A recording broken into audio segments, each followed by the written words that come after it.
नमस्कार जय जगन्नाथ आपण को आमर एसएनएस स्टाइल चैनल रे स्वागत अछि। चलंतु आज बनैबा क्रीम वाला वनीला केक। एठी आज हमें वनीला केक प्रीमिक्स रो बनौछे जोथि पे हमें गोटे कप वनीला प्रीमिक्स नै जिबा। बैटर को रेडी करिया पूर्व हमें केक टिन को रेडी करनबा आ ओवन को प्री हीट करिया पई छाड़ दबा। हमर केक टिन भी रेडी हो जाईछि। एबे प्रीमिक्स रे मिसिबा गोटे चम्मच ऑयल आ हाफ कप रो टिक्के कम पानी आपण पानी देखिकी मिसेबे जे जाय आपनकर बैटर रे रिबन फ्लोइंग कंसिस्टेंसी न आस जाईछि। एबे बैटर रेडी हो जाईछि ताको केक टिन रे ट्रांसफर करिया आ प्री हीटेड ओवन रे हमें याको बेक करनबा। मु एठी याको 160 डिग्री सेल्सियस रे 15 मिनिट पई बेक करे। आपण निजर ओवन रे टिक फंक्शंस वगैरह चेक करके ताको बेक करिवे। आपण चाहिए याको कढ़ाई रे भी आराम से बेक करि परिबे।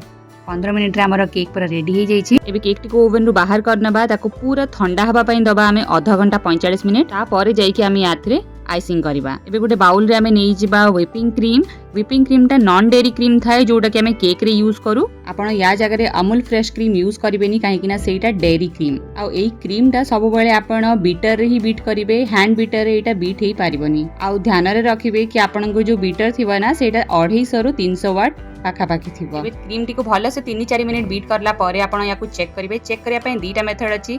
गोटे तो एमती जेमती कि बाउल टा को उल्टेई देबे आपण, आ गोटे एमती स्पैचुला रे टिक्की क्रीम नै कि ताको एमती झाड़ी नेबे। देखिबे जदि एटा स्पैचुला रे स्टिक हे जाउची ताहेले आपणकर क्रीम बहुत भलो भाबरे बीट हेछि। एबे हम केक टे भी पूरा ठंडा हे सारिछि। केक रो ऊपर पोर्शन टा को एमती हमें हटेई देबा टिके नाइफ रे कट करिकि। आपण पाखरे जदि एमती ब्रेड नाइफ नाही ताहेले आपण नॉर्मल जो शार्प नाइफ रो भी यूज करि परिबे। केक रो ऊपर पार्ट टा को हटेला परे ताको हमें 3 लेयर रे एमती डिवाइड करनबा जेमती मु देखैछि वीडियो रे। आपण भी एमती ताको राउंड राउंड करिकि भलो भाबरे कट करनेबे धीरे धीरे करिकि। हमर 3टा लेयर रेडी हे जाईछि। सबटु ऊपर लेयर को हमें साइड रे रखिबा, जोटा मझी लेयर ताको सबटु तळे रखिकि सेडी टिके सुगर सिरप दे देबा। सुगर सिरप माने कि नॉर्मल चीनी आ पानी को एमती मु मिक्सचर कर नेछि एठी। एडा हमें काहे कि लगौ काहे कि ना क्रीम हमें जते बेले केक ऊपर लगेबा सेटा क्रैक किछि आसीबनी केक रे। सुगर सिरप लगेला परे ता ऊपर दे देबा क्रीम। पैलेट नाइफ रो हेल्प रे क्रीम टिक को भल्ला भाबरे केक रो चारियाड को स्प्रेड करनबा। एमती कि हमर केक ता जबे हमें कट करबा ना सेते बेले पूरा लेयर रे हमर केक आ क्रीम दिसिबो आ सेटा सुंदर भी देखा जाए। या थरे मु मझिरे टिके टॉपिंग्स पकेइछि व्हाइट कंपाउंड चॉकलेट रे।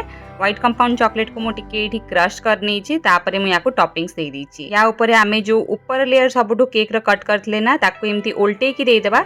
सेतिरे कोन होय ना केक रो टिके हाइट ता बड़ा देखा जाए। सेम प्रोसेस को भी हमें सेकंड लेयर रे रिपीट करबा। आ केक रो सबटु बॉटम लेयर को हमें एमती ऊपर दे देबा। सेम प्रोसेस किंतु हमें एठी व्हाइट कंपाउंड चॉकलेट दबानी। सुगर सिरप लगेबा, ऊपर क्रीम दबा, ताको पैलेट नाइफ रे हेल्प रे भलो से क्रम कोटिंग करबा। क्रम कोटिंग माने कि हमें क्रीम रे एमिति ढांकीबा केक को जेमति कि केक रो जो क्रैक्स गुडा सेटा किछि भी देखा जीवनी। एको क्रम कोटिंग करला परे हमें ताको फ्रिज रे रखिबा आधा घंटा पई, ताकि हमें जो क्रीम कोट करथबा ना केक ऊपर सेटा भलो भाबरे सेट हे जाऊ। देखंतु मु केमती पैलेट नाइफ रो हेल्प रे ताको कोट करूछि। साइड लेयरिंग पई हमर स्क्रैपर आसे, तो मो पाखरे स्क्रैपर तो नाही, तो एमती गोटे एक्सपायर्ड क्रेडिट कार्ड हो कि डेबिट कार्ड हो ता हेल्प रे आपण एमती ताको केक टी को सेट करि परिबे। ऊपर पार्ट टी को आपण एमती पैलेट नाइफ रे ही सेट करिया पई पड़िबो। एबे आधा घंटा मु याको रेफ्रिजरेट कर देइथली, ता परे याको मु जाई कि आइसिंग करूची। क्रीम रे मु टिके गोटे 2 ड्रॉप लेमन येलो कलर मिसेई थिली फूड कलर। क्रीम टी को से क्रीम टी को हमें एमती केक ऊपर दे दबा आ भल्ला भाबरे क्रीम टी को सेट करना बा केक रे।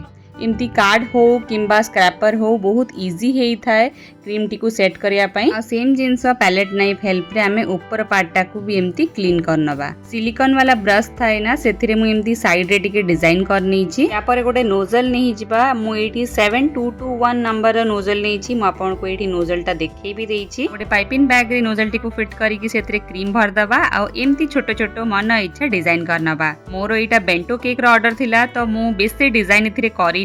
आपन को जदी एमती ही केक रा न्यू रेसिपीज देखियार अछि, जानियार अछि केक विषय रे टिप्स एंड ट्रिक्स, प्लीज हमको कमेंट रे बतांतु आ सब्सक्राइब करिया को भूलिबे नाही। जय जगन्नाथ। मु आसीबी आ गोटे एमती ही इंटरेस्टिंग नुआ वीडियो रे। Bye bye.